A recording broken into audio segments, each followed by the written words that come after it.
అందరికీ నమస్కారం. ఈరోజు నేను మాట్లాడబోయే విషయం చాలా ఆసక్తికరంగా ఉంటుంది. వ్యసనం. ఇది వినగానే మనకు చాలా చిత్రమైనటువంటి విషయాలు గుర్తొస్తాయి. మద్యం, ధూమపానం, పేకాట, ఇతరత్రవి. కానీ కొంచెం దృష్టి మార్చి చూద్దాం.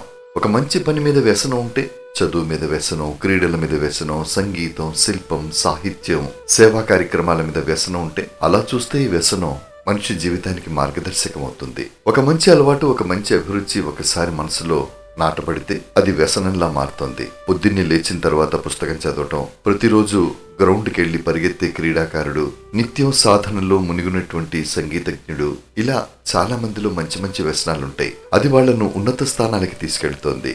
ఒక బలహీనతను మనం బలంగా ఎలా మార్చుకోవచ్చు అంటే, ఒక కాలేజ్ స్టూడెంట్ రోజు 3 గంటలు మొబైల్లో గేమ్స్ ఆడతాడు. అదే వ్యసనాన్ని డిజైన్ స్కిల్స్ గా మార్చితే, యూట్యూబ్ వీడియోలు చూస్తూ కాలం వృధా చేసే విద్యార్థి అదే వీడియోలను స్క్రిప్ట్ చేయటం నేర్చుకుంటే మార్పుతో ఆలోచన మొదలవుతుంది. ఉదయం 10 నిమిషాల ధ్యానం, నిత్యం ఒక మంచి మాట వినడం, ఒక మంచి పని చేయటం, ఇవన్నీ కూడా వ్యసనాలే. కానీ ఇవి మన మనసుని పరిశుభ్రం చేస్తాయి, మనకు శాంతిని, ఆనందాన్ని ఇస్తాయి. అలాంటి పాజిటివ్ వ్యసనాలు మనలో మానవత్వాన్ని పెంచుతాయి.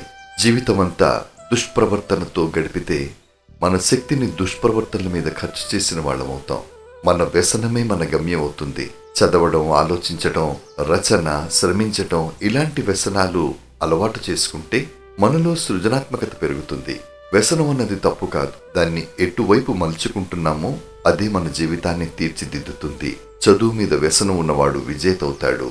సేవా కార్యక్రమాల మీద వ్యసనం ఉన్నవాడు మహానుభావుడవుతాడు.